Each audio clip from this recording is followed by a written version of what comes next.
Sa Metro Manila at mga kapatagan ng Mindanao ang lagpas 38 degrees Celsius sa temperatura sa Abril at 37 degrees na init sa Mayo. Kung heat index naman ang pag-uusapan, posibleng pumalo sa 45 degrees Celsius o higit pa ang mararamdamang init sa maraming lugar. Tinuturing ng delikado ang heat index na 42 hanggang 51 degrees Celsius na pwede nang magdulot ng heat cramps at heat exhaustion. I-deliver tayo itlog.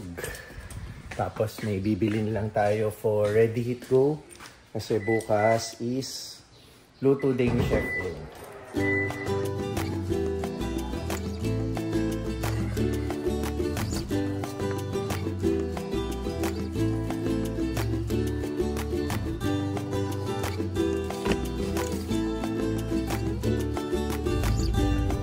Okay.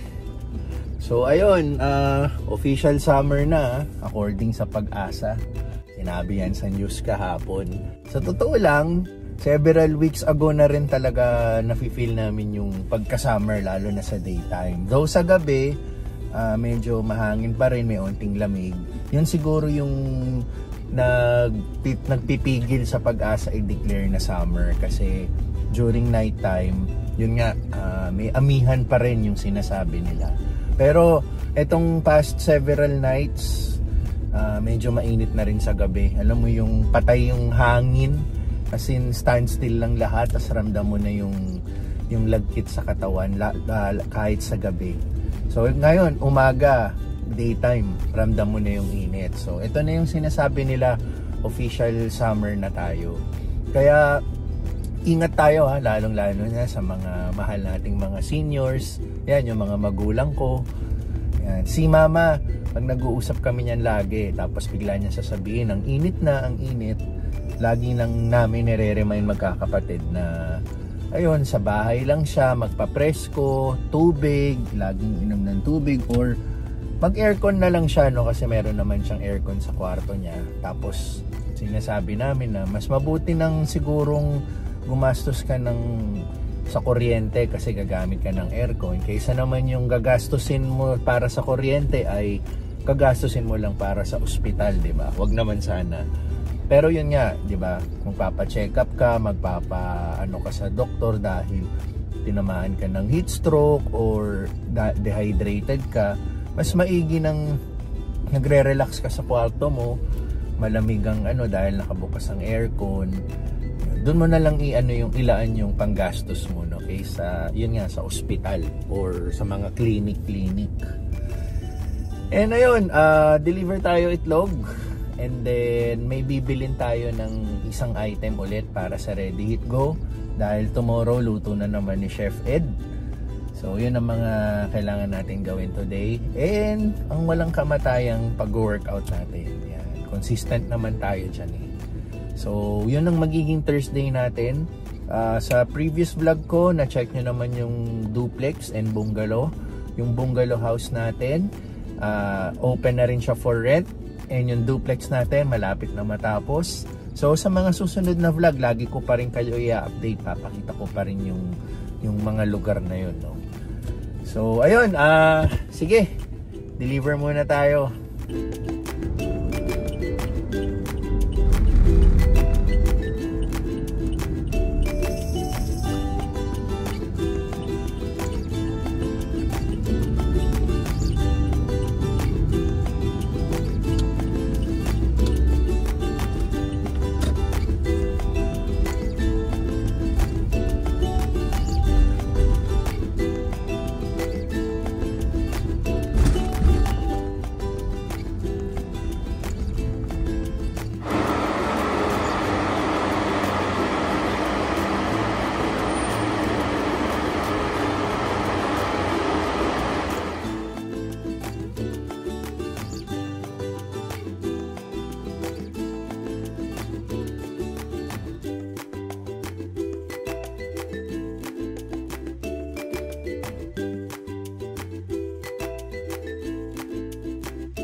Ready, hit, go. Pinin lang natin yung kulang na item. Jay, dito sa harap ah. March 28, Friday. Yan, kasama natin si Richie. Ihahatid kasi natin siya sa bahay ng in-laws ko. Nandun kasi si Teens. Meron silang makeup later. Kasi, tawag doon. May makeup din si Tinsel kanina na umaga. Meron yata siyang makeup kaninang umaga. Tapos doon na rin siya nag-stay. Yan. So, dadaan lang tayo ng laundry bago ko ihatid si Richie. Tapos, pagkahatid ko kay Richie, antay tayo ng mga 2-3 oras. Susunduin natin si Pixar sa school. Pahabol lang tong laundry natin. Actually, nakapagpa-laundry na tayo few days ago. Marami kasing sobra, kaya papalaban na rin natin. Saka hindi lang battery, tawag doon. Yung battery mo, matagal ang buhay. Paano? Nawalan kang battery sa bundok. Wala namang mo charge. Paano ka magcha-charge? Paano ka makakabalik? Pero syempre, ano yan? Gawa na paraan yan. Meron ng iniimbentong ganyan. Meron na mga magawa na paraan, mga Ranger dyan, electric. Ay, mga Ford? Ford. Sa ngayon, mga Toyota, ang ginagawa pa nila hybrid muna. Hindi pa pure electric. Yung mga ganyan pure electric. Ngayon pinag-uusapan namin ni Richie, electric cars. Yan. Darating kasi ang panahon, halos electric cars na ang wala nang usok. Oo. Wala nang usok sa... Inoonti-onti na nilang onting production na lang ang gasolina at diesel. Pero dito sa Pilipinas, matagal pa yan. Kasi sa ibang bansa, may mga naka-ready ng mga charging station. Ano ba yan? Mga anak pa natin. Ano pa yan? Hindi natin maaabutan sa tanaw ng buhay natin na halos lahat electric cars. Dahan-dahan yan. Pero darating ang panahon, onti na lang ang makikita mong diesel, gasolina, onti na lang makikita mong gasoline station. Baka nga yung gasoline station magko-convert na yan eh. Paano yung mga mekaniko na wala siyang ayusin? Hindi, electric. Kailangan nila ngayon mag-aral. Mag-aral na nga. Mapipilitan silang mag-aral sa mga bagong technology ngayon. Kung ano yung nakasanayan nila dati, paunti-unti nang nawawala. Ganun lang yun. Nilagyan niya. Ganda na. Itong ay, photon. Mukhang Grandia. Grandia nga na? Hindi. Photon. Yan, mga unti-unting nawawala na yan eh. Pumapasok na yung talaga eh, BYD. Ano ba bang mga Tesla? May Tesla na nga dito sa Pilipinas eh. Pero, parang tinatalo sila ng BYD. Hindi ko lang alam presyo-wise kung sinong mas mahal. Pero feeling ko mas mura yung BYD kaysa kay Tesla. So ito, diesel dala natin. Darating ang panahon, makikita mo. Hindi ko lang alam ang Innova, di ba, hindi na naglabas ng diesel. Hindi na. Yung Innova, hindi na naglabas ng diesel. Ang nilabas nila gasolina and hybrid na. Mga huling model nila yung 2022 yata, 2021 na model. Yun yung huling diesel na nilabas nila. So unti-unti na nga, unti-unti na ganyan yung sasakyan ng Marco, Sentra. Sentra. Yan. Sentra. Wala na, hindi namin kung sinong nakabili. Si Mark lang Tsaka ewan ko kung taga Las Piñas yung nakabili. Ganun binta yan yun? Mas mahal pa motor eh. Mas mahal pa iPhone. iPhone nga. Brand new iPhone.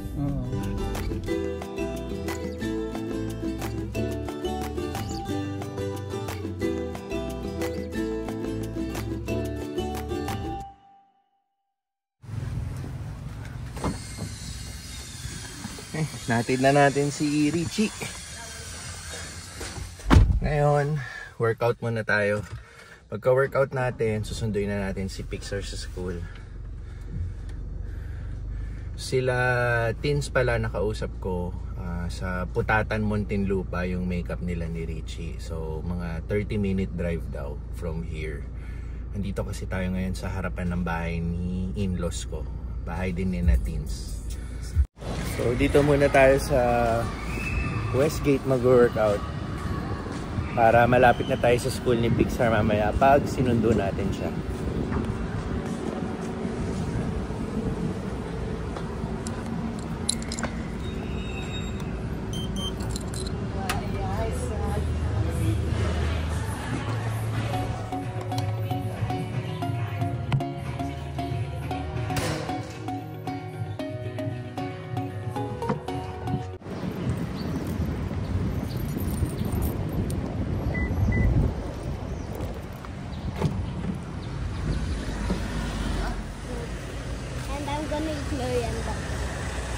You're hungry?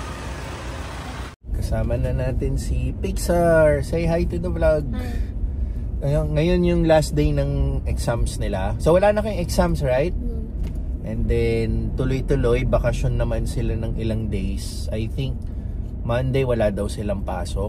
And then Monday kasi March 31. And then April 1 and 2 parang holiday ng mga Muslim, right? Muslim? Yeah. Parang wala rin yata silang pasok. So parang mini vacation din sila after nung week-long exam nila. Actually 2 weeks na nga yung exam nila eh. Nag-start last week. So nag-end today. Uwi na kami. Papahinga muna to. Pero yun nga, hindi pala kami uwi. Bago kami umuwi, may merienda muna kami. Pero hindi na sa mall. Somewhere na lang dito. Kain kami merienda. Hindi ko alam. Hanap tayo dyan. Hindi ko alam kung heavy merienda or light merienda. Pero busog pa daw si Pixar eh. Ako medyo gutom na. Kasi hindi pa tayo kumakain. And pwede na tayo kumain dahil tapos na ang ating oras ng fasting. Okay. So dito kami sa Burger King magme-merienda. Last time sa KFC kami. Doon yung KFC. Yan. So ngayon, Burger King.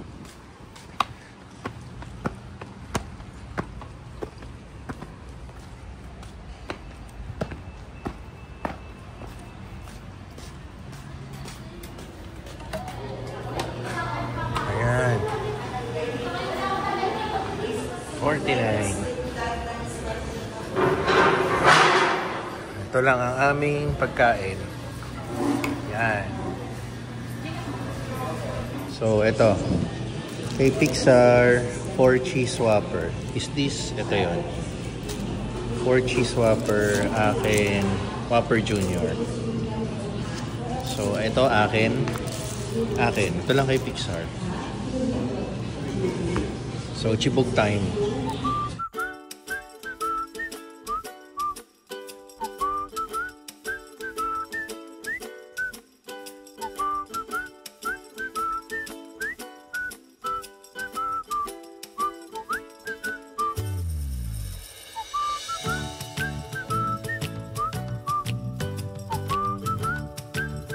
Boom, knockout. Tumba agad eh. Busog eh. Kunin ko lang yung laundry.